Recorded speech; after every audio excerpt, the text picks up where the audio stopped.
What's up, guys? Welcome back to Deck Tech for Decks, and today we are going to look at some black EDH staples that I think are worth their price and put in work. We have Pitiless Plunderer. I love this card in any aristocrat strategies where you're sacrificing a lot of tokens, a lot of creatures. This allows you to stockpile a bunch of treasure tokens, which turns out is extremely powerful.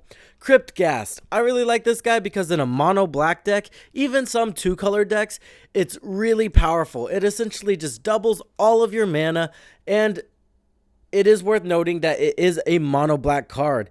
That extort ability is in the reminder text. It is not part of the card's color identity. For all intents and purposes, this is a mono black card. Next up, Vampiric Tutor. Vampiric Tutor has been a staple in the format forever, and honestly, it's just because it's so good. It tutors up anything you need at any point in the game. Really good early, really good late.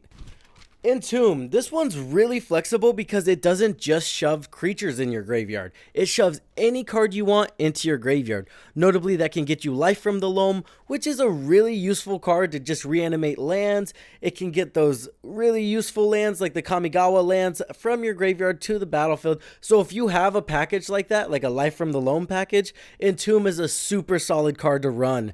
Buried Alive. This one gets creatures, which is also really good, right? I like to grab something like a Gilgari Thug and then throw the best creatures you need into the graveyard. That way you can get Gilgari Thug to get those creatures out of the graveyard, and it essentially tutors 3 creature cards to your hand that way. Additionally, it can shove those useful creatures like Anger, Filth, Brawn into the graveyard, giving your creatures some really good key abilities.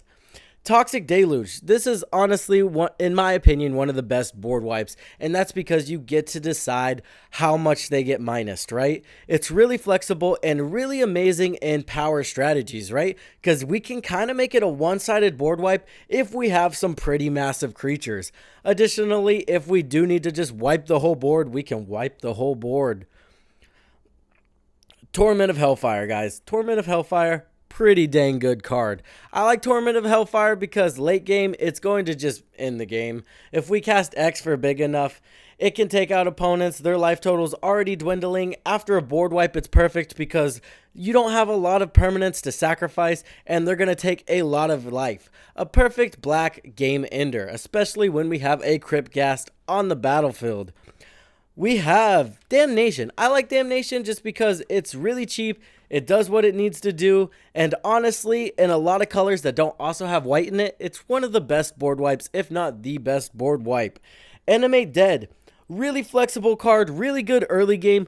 I've honestly missed a land drop on purpose just so I can reanimate a card early, you know? Chuck a Shieldred into the graveyard, miss your land drop, you have to discard your Shieldred, and now you animate it. Turns out, Shieldred on turn 2, pretty nasty.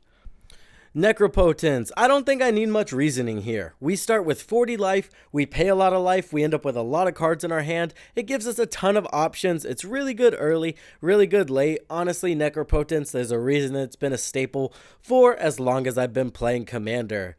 Agadeem's Awakening. These MDFC lands are amazing. Early game, it's a land. Late game, it brings a ton of creatures from your graveyard onto the battlefield. The flexibility of these MDFCs are amazing, and I think they need to see more. I mean, they already see a lot of play because look at that price tag, but there's a reason that price tag is so high. This card puts in work. Lastly, we have Bolus' Citadel. Bolus' Citadel is an extremely powerful card, right? You can go ahead and look at the top of your library, play that card, and then honestly, you can win the game from there pretty easily. Cheating mana cost is one of the most powerful things you can do in Magic. Additionally, what most people do is they pair this with a Sensei's Divining Top. That way they can get any lands off the top of their library, and you can cast the top from on top of your library, and then you can play something like a Aetherflux Reservoir to go ahead and gain life every time you cast a spell.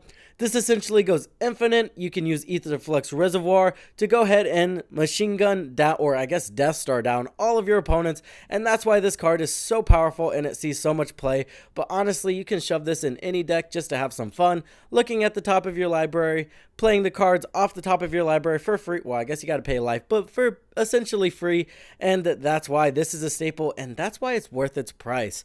Alright guys, that's going to do it for the video. Let me know if you're enjoying these videos. Additionally, let me know any cards or black cards that you play that are worth their price that maybe not our budget, but definitely put in work. Thank you guys as always. I hope this helped you in your deck building endeavors, and I'll see you in the next one.